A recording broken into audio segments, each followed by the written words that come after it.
Good morning, Brad. How are you? I am wonderful, and I am so excited and happy to be here with you, Adrianne. Thank you so much for this opportunity to be here with you and share a little bit about my journey and my story. I appreciate you. Thank you. And ditto. You know, you are such a rock star in my eyes, and you've been a huge mentor. I'm going to make his face go all nice and red. You've been a huge mentor. You do so many things for so many people.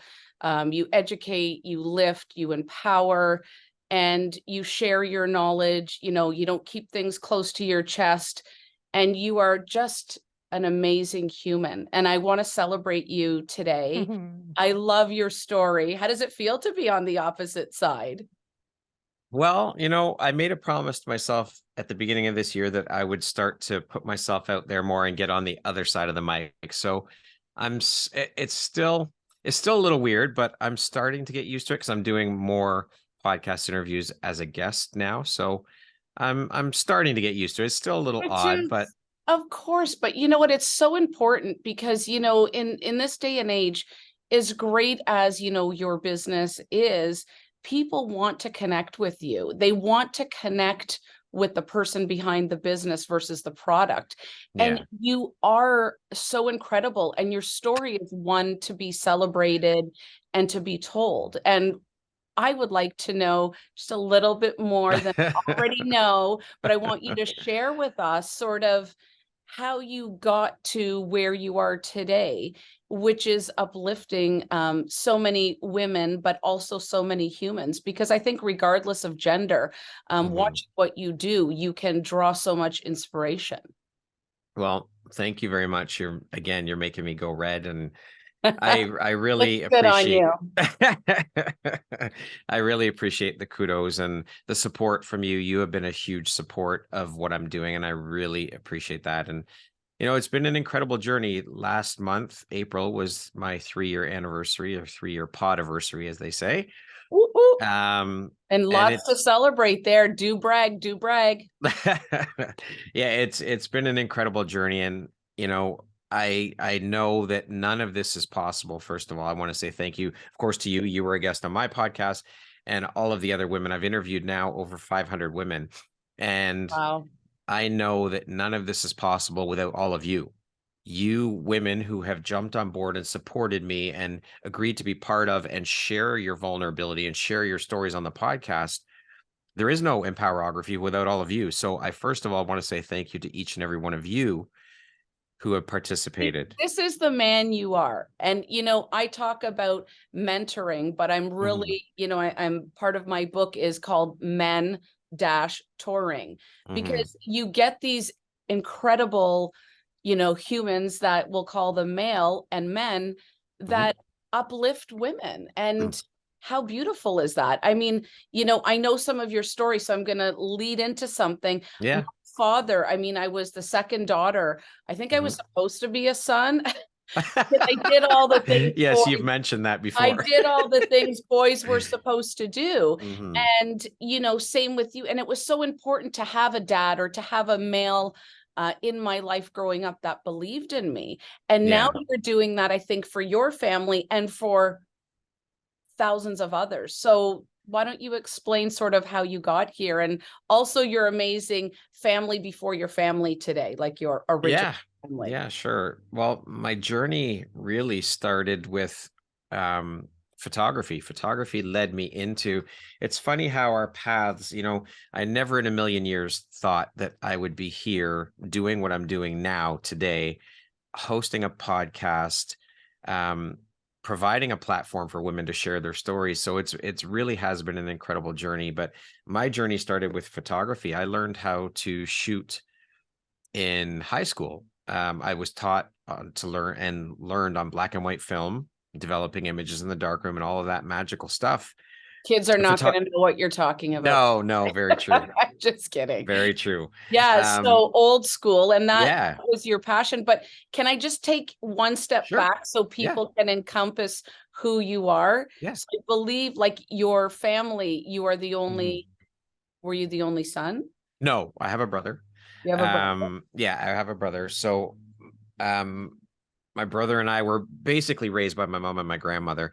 My That's what I mom, wanted to know. Yeah, you're raised by yes, two strong women, apparently. yes, yeah. My Like not mom, apparently for sure, but meaning yeah, that they were such big forces in your life, and huge. they did such an amazing job, and I think that carried into everything you're doing. So back to your photography in high school. Yeah, yeah. I'll get back to my mom and my grandmother later on in the story, but yeah. So I learned how to shoot on black and white film, and photography is my first love, my first passion, and it's funny because I never ever wanted to photograph people. And here I am photographing people for a living. I'm a boudoir photographer. So I'm already well entrenched and involved in women's empowerment through that genre of photography. So my journey of entrepreneurship started with the photography world.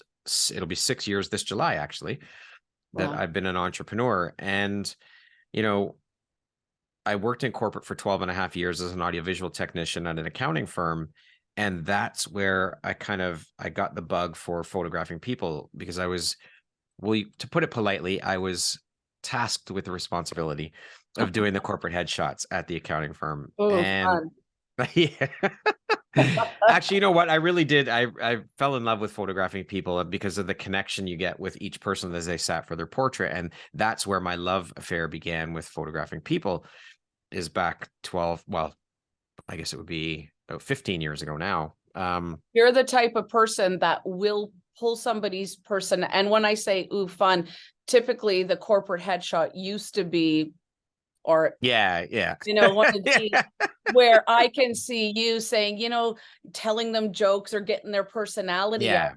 Yeah. You can just capture the essence of who somebody is in such a creative way. And I feel like the corporate headshot, when you say that, I envision, and most people envision, that kind of, very astute and Stiff and very, yeah. yeah, Yeah, no personality, absolutely. where I know you would never No. allow that. That's not you. No, that's our job as photographers, is to create an image where we are capturing that person's persona, their personality. That's what you have to do as a photographer. You have to bring that out of people. So that's where I cut my teeth on photographing people, and it was fun. I loved connecting with people. I loved having that connection and being able to learn a bit about who they are and what they do. And about 3 years following that, I was introduced through a mutual friend to a boudoir photographer who was based in Florida. And I fell in love with her work and the message and the mission behind that genre of photography, with what you can help women accomplish in terms of body acceptance, self-love, self-confidence, and all of those beautiful things. And I ended up mentoring with her for 6 months. And when I was done my mentorship, I just knew it was one of those light bulb moments that I knew that's where I've got to take my business when I make the jump from corporate to entrepreneurship as a photographer. That's scary for you. I mean, when Oh you've got, man, you scary know, as hell. the schedule, and you've got the income, and you've got the stability, and you've got the, everything that, a corporate job brings. And there's lots of positives, right? Yeah. But like you said, you've always had this burning passion for Hmm. photography, and it's how funny is it that it never left you, and you Yeah. listened to your inner voice, and you kept going back and going, I hear you, not yet. And then Yeah. it happened. So was it scary? Oh, it was scary as hell. And I would say the first 2 years of entrepreneurship as a photographer, I dealt with so much mindset shit, getting past the competition mindset and self-belief and all of these things that plagued me for almost 2 years.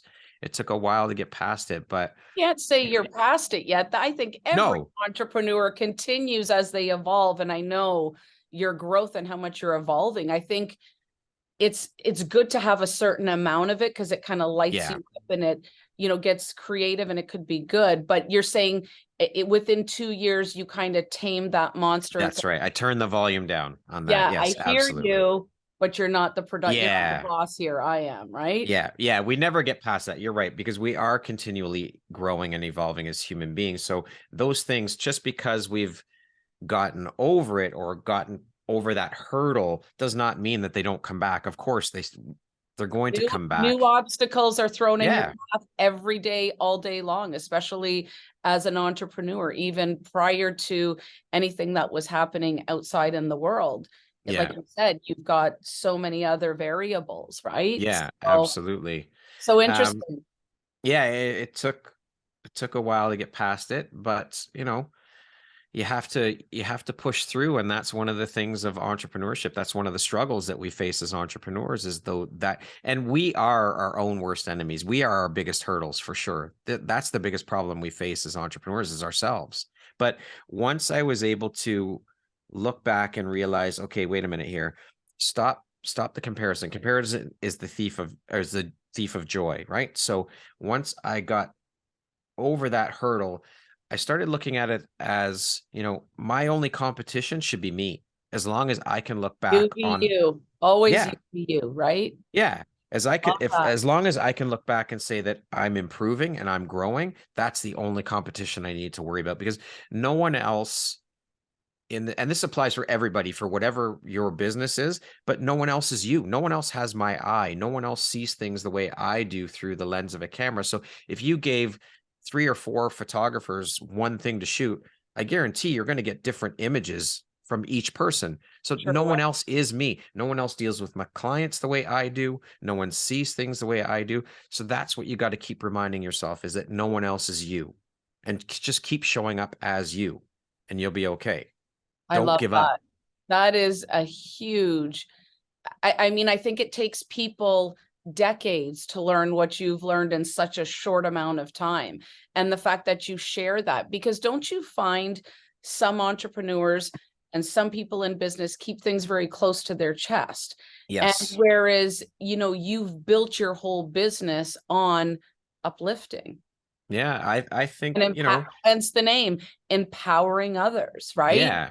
Yeah. I think, honestly, I mean, when I was working, before I worked in corporate, I worked in the audiovisual world for a company where we traveled around North America setting up shows for corporate, for concerts, all of these things. And there was a guy that we worked with. It was a very small company. I think there was probably about 8 of us that were full-time employees.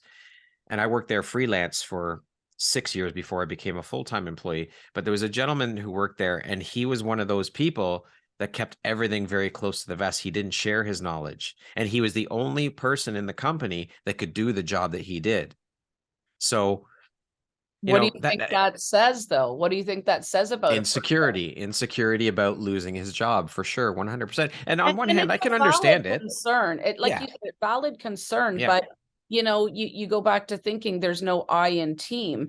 And if That's you right. can share some of the knowledge and, like you said, educate and uplift Hmm. your team, how much more powerful could, this person that we're referring to be, right? You kind of Exactly. think the what if, but those are his issues. But Yeah. we've all run into that person. Absolutely. And Absolutely. But it's great that that is you one of don't the want to be reasons. that person, No, right? exactly. And he is one of the reasons that I am the way I am, because I don't want to be like that. I want to share any knowledge that I have to help people. If I can give back, I mean, in my belief, we are here on this planet to give back, support, uplift, and cheerlead each other. That's part of why we're here. That's a huge part of why we're here. So if I have knowledge that I can share that's going to benefit someone else so that they don't have to go through the same things I went through, why wouldn't I do that?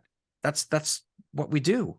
Well, that's what you do, and that's what a lot of people That's what that you do. I surround myself with, yes, correct, do, but a lot of people don't. And I think sort of the premise of what I'm doing and what you're doing, aligns. Like we Yeah, have that same mindset. And even with, mental health and anxiety, around anything, but being an entrepreneur, or anything, depression, it's all about serving others. And absolutely. you've taken that role to, just such a high level and just such a high standard. And as I said, I Well, thank you. really applaud you for that. And Thank it's you. it's amazing. It's a rarity. And I'm Well, sure thank you. I you've appreciate that. oh yeah, no, I speak the truth, you know that. I know you do. You uh call you don't sugarcoat shit. You call yeah, it as it is. yep. And when And you're that's what I love about you. thank you. And one of the many things I love about you is that you are fab at doing that. And I just think that other people really have to hear this podcast and listen to what you're saying, because, you're saying, yeah, there's competition. Yeah, there's struggles as being an entrepreneur, but I'm not going to be an asshole and not share where my struggles helped me. And if 5% of what I did helps you, I'm going to share that. If 100%, great. But you're still sharing, which is, the whole storytelling is so powerful, Brad. Yeah. Well, I mean, honestly, I also think that we are all here. We're all brought here with gifts. We all have a gift or multiple gifts that we're sent to this planet with. And I honestly believe that it is our responsibility to share those gifts with people so that other people can benefit from them. It's not about us. It's not about us at all. The gifts aren't for us. They're for other people to give back and help others. So if I can give back to someone else and help them learn something or support them in a way that they can, like I said, they can get through whatever it is they're going through, or so that they don't have to go through some of the things that I had to go through, why wouldn't I? It is our responsibility. We cannot and should not deprive the world of our gifts. They aren't for us. They're for other people. So give them, share them willingly with people. Why not? I love that. What a beautiful message. And, it's hard because, to survive, it sounds like you've really put ego, on the back burner. I mean, you have to have a tiny bit of ego to be able to survive and, to have certain survival skills, but you have put all of that behind you and said, I'm here to serve others. And that is, that's always been my passion and sort of my goal. And you have taken it to a level. I mean, you're at over 500 episodes. I think you said 3 years. 3 years. 3 years. Just over four. I'm at 400 and 400. I've interviewed over 500, but I'm at episode 400 and something. 70 something. No. Yeah, but you bank a lot around. of yours. Anyways, Yes. yeah, you bank some of what you do. Yeah. Which is a very smart move when it comes to being a podcast founder and host. But at the same time, too, what is the most rewarding thing you personally, not as an entrepreneur, but that Brad feels when he is able to do what he does on a daily basis? What is the thing that lights you up the most?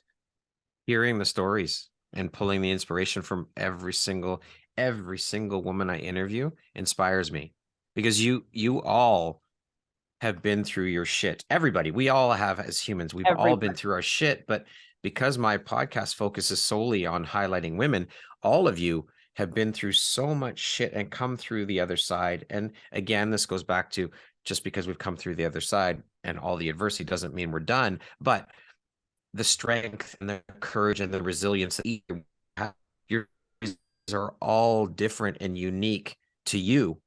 But the one common thread through all of it is you're all incredibly courageous and strong women who inspire me. And that's what lights me up. Having the conversations, being able to talk to women and hear their stories. I honestly feel, and I was just saying this yesterday to a woman I was speaking with, that it is an absolute honor for me to be the host of this podcast and to have so many women who have jumped on board and supported me and who want to share their vulnerability and share their stories with me. I compare what I do as a storyteller, as a podcast host, to you and I. We'll use your episode as an example, Adrianne.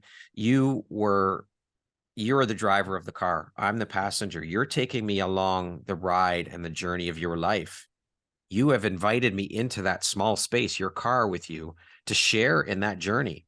What a fucking honor that is for me, for you to get that vulnerable and share that with me. And, I've had women who have been on the podcast that have said, I've never shared this with anybody. I was just going to bring that up. I love the fact that you did. And even for myself, I had this lovely guest on who had never even considered doing a podcast. She just started, journaling some things and connected with me on social, and she's a cancer survivor and everything. She's like, I can't believe I'm saying this. I feel like, and you could just see through the whole podcast as they grew and as they sort of, I don't want to say unloaded, but as they unloaded their truth. And you bring that out. You have that unique charisma and that trust that people can talk to you, even though we know it's going out to the world. Yeah. You've got that kind of safe space for somebody to tell their truth. And I love that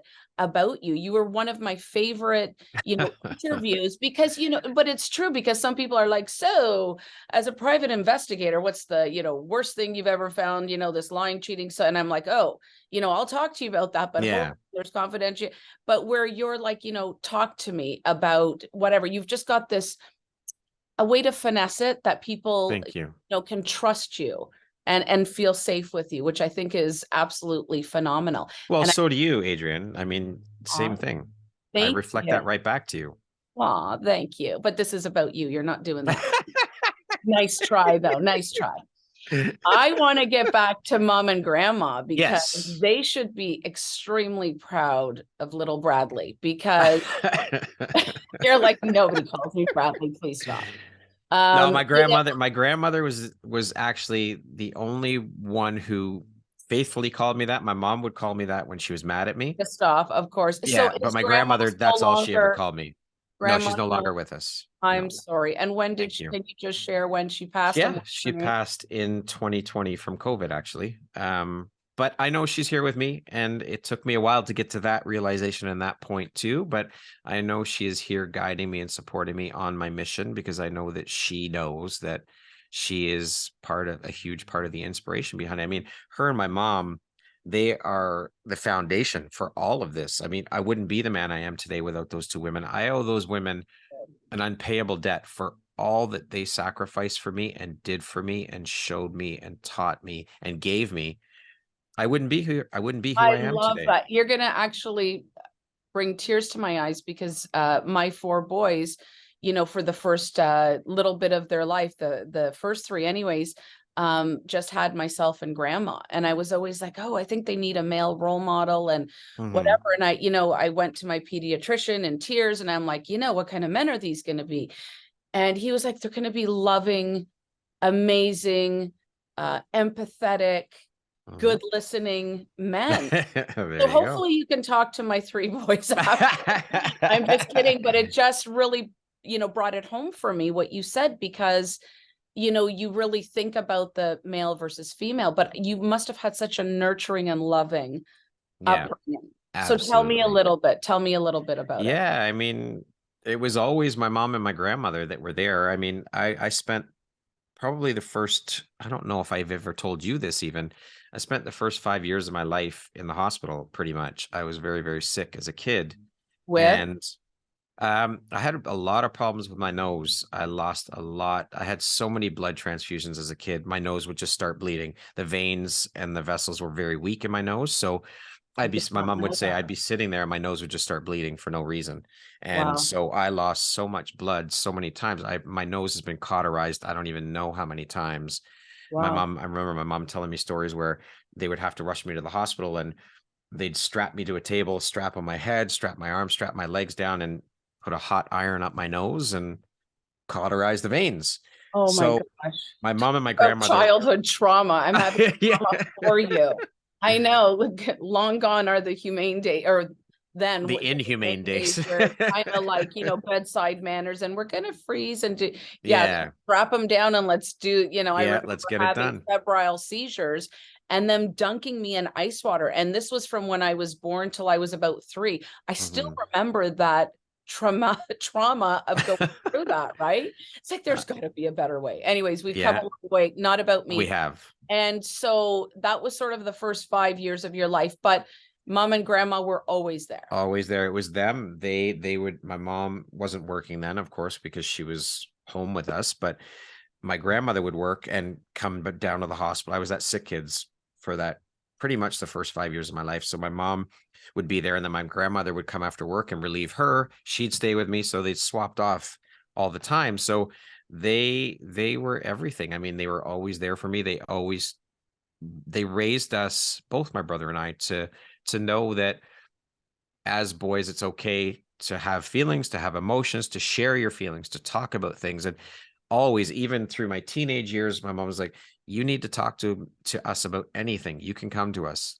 There's no it's an open line of communication always. So Nothing's off the that was table. huge. Yeah. And you know what? That's such a strong message to parents. I get so many parents, like hundreds, calling me every single month, and their kids have gone astray, even prior to the pandemic, but obviously so much more so now. And, Yeah. my first question is, do you talk to your children? And they're like, Mhm. well, about certain things, but not about other things. And same, I've always told, you got to come to dinner sometime, Brad, at my house, because Yeah, it is I would love to. full of lots of bonding functions and fun times. But it's like, talk to us about anything, like nothing's taboo, and nothing, Yeah. you can't not talk to us. And what a powerful message that you're sending. And I hope that you continue to send to parents that it's so important to give your kids a platform, even if you're cringing inside. Because sometimes I'm like, oh my God, tell me less, tell me less. I'm looking Yeah. for what I call my invisible earplugs, because sometimes it's kind of like too much information. But it's a beautiful thing to be able to have that trust. You obviously trusted your mom and grandma Yeah. enough to I mean, tell them. wouldn't you rather have your kids come to you and talk to you instead of talking to their friends or learning shit on the play? I mean, kids are all going to learn shit on the playground. That it doesn't matter. But Hell yes, hell yeah. you still want them coming to you to share that information. You don't want them going to someone else or a stranger to share things, or friends or whatever, and get misguided. So I think it's so important to keep those open lines of communication for your kids always, I always, think it always. is huge. And me with my wonderful sense of humor, Mhm. man, kids say the darndest things. Yes, they do. They'll come home and say, Mom, what's a gooch? And I'm like, a gooch? And I'm like, "Ugh, really?" I'm like, okay, we're going to talk about it in 5 minutes. And I'll be calling one a gooch. I mean, many years later, right? I'm like, Yeah. damn, I didn't have the answer for that one. But anyway, that's a whole Urban Dictionary. And as Thing, we yeah. continue to go down the path, but it's wonderful that you had that Yeah. support system, right? Yeah, absolutely. And it's still there. If I need to talk to my mom about it, she's there. No problem. And I know I can talk to my grandmother. She's I here was with just me. gonna say, I'm sure your grandma's with you too. I can feel her presence. Yeah. I think we're sort of vessels of what our loved ones have taught us. I mean, we Yeah. might not like everything and every message, but I No, think from a positive standpoint, it sounds like they were so incredibly influential they were. or what and who you have become, which is to Absolutely. an amazing man. Well, I have thank a you. few more, you're welcome. Sure. I have a few more quick questions for you. Yeah, absolutely. So what would you say, now this is sort of a loaded question, but what would you Mhm. say maybe the top 3 obstacles are for women still today? Because you're trying to get this messaging out, you're giving women a voice, you're giving them a Yeah. platform, you're giving them opportunity. What are the top 3 things you feel sort of is the common thread in all of your guests? Is there a common thread? Yeah, there is. There's a few common threads. I would say the patriarchy is one of them for sure. I mean, that's probably the biggest one, is dealing with the fact that women haven't had the opportunities because of the patriarchy. And I mean, I can only go from what I've been told by the women that I've interviewed, as well as what I experienced working in the corporate world and what I saw in the corporate world with how women get treated in that world, in terms of not getting equal pay for doing the same job as their male counterparts, or not enough women in C-suite level positions, not enough women at the boardroom table. So I would say that's probably one of the biggest ones. I think another one is themselves, is Wow. getting, because that we all do it. And not, that's not just specific to women, but I would No, say I'm saying, themselves, wow, that is so insightful. Like, and it's so true. I think because they, sometimes, yeah, go go ahead. ahead. Sorry. No, no, go ahead. I was going to say, sometimes we're our own worst enemy, Yeah. but you sort of, you're able to actually see that because they're sharing their stories with you. Yeah. That, I would say that. What else? I think a mindset thing. It's mindset is a huge thing too. So I would say those would probably be the top 3 things. I would say mindset, themselves, and the biggest one is the patriarchy and all the bullshit that's going on. But it is shifting. I have to say, I have seen a shift. It When I sure is. first It sure is. started doing this, the podcast, and the women I was speaking to back then 3 years ago, they would talk about, and I would always ask the question, how do you feel about how things have progressed through your career or your business in terms of competing against other women for those positions? Because the positions have been so few. Let's be completely honest and transparent. Yes. Positions for women have been very few. So those positions that were available or are available, because it still hasn't progressed to where it needs to be, but it is going forward. But I think that women have had to compete for these positions for so long because of the way things have been.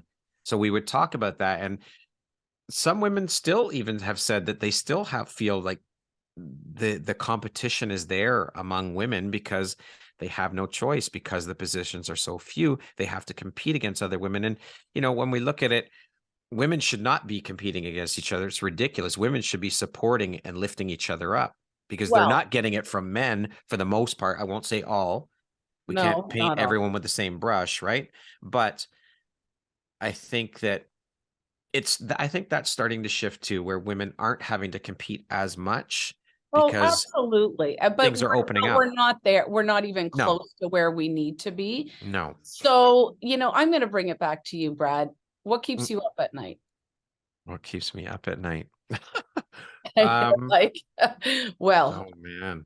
not rated R, but what keeps you up at night? Like what, is there one thing, let's just say for some people it could be, their business. It could be, situations at home. Is there one thing that, and I know how a creative mind works, and usually at night when all is calm is when Mm, all is not calm and you're kind of thinking about yes. things. So is there one thing that stands out to you that sort of keeps you up at night?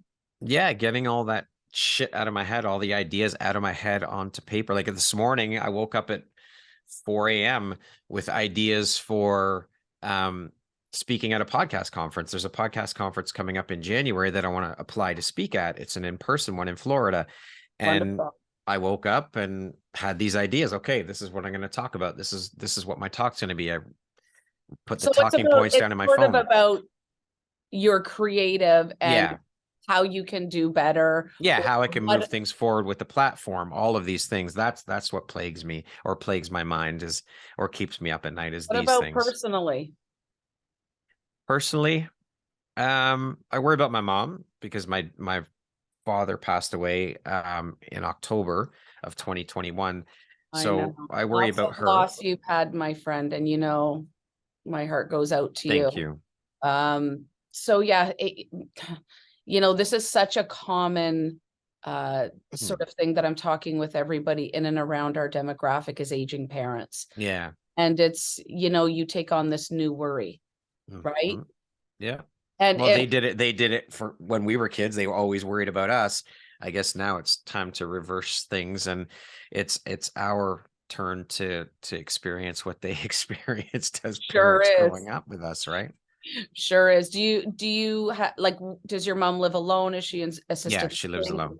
No, She she lives alone in a house. She's not far How from old me, is so she? she is 73. God bless. She's still young. I'm going to have my mom, I think, on my podcast. I think you need to do Yes. something if you haven't already. It's I funny. have My not. mom just turned 87. God bless her. Awesome. But, she's strong as anything, but such a wealth of knowledge. So I think we need to celebrate We some of the do. women in our lives. We do. So what's next for Brad? Next for me, it's just continuing to grow the platform. I want to explode this.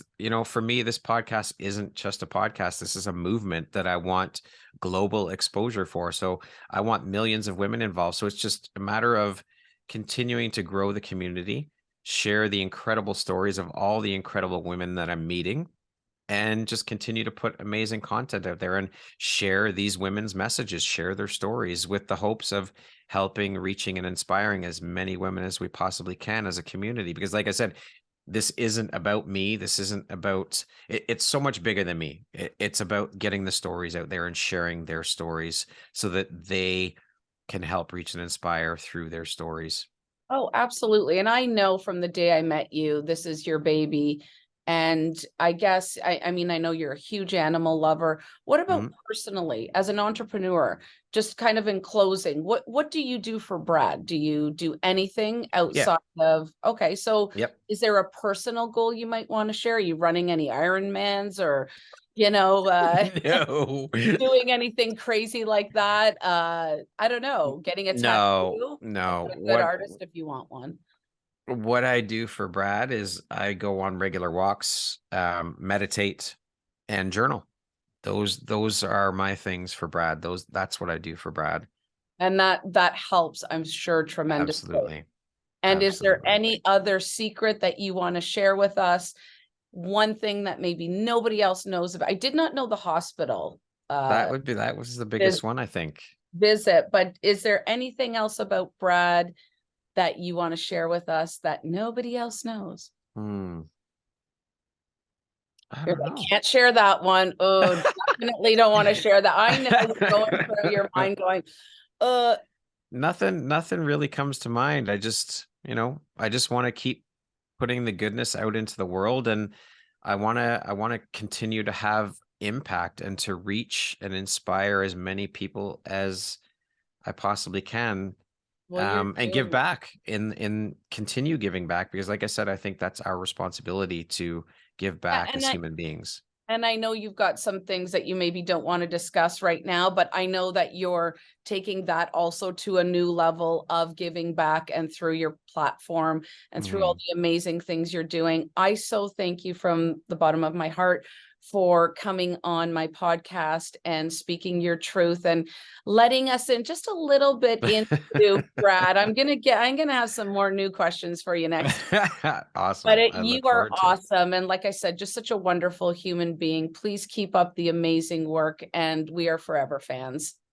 Adrianne, thank you so very much from the bottom of my heart for this incredible opportunity to be here with you. And it's always a pleasure chatting with you, but thank you for inviting me onto your platform, onto your stage, to share my story and the work that I'm doing. I appreciate you so very much. And I'm so grateful for our connection and our friendship. Truly, you're a beautiful me soul, too. Adrianne. My brother Brad separated at birth. Yes, exactly. Thank you. Thank you so much, Adrianne. That's awesome. I appreciate you.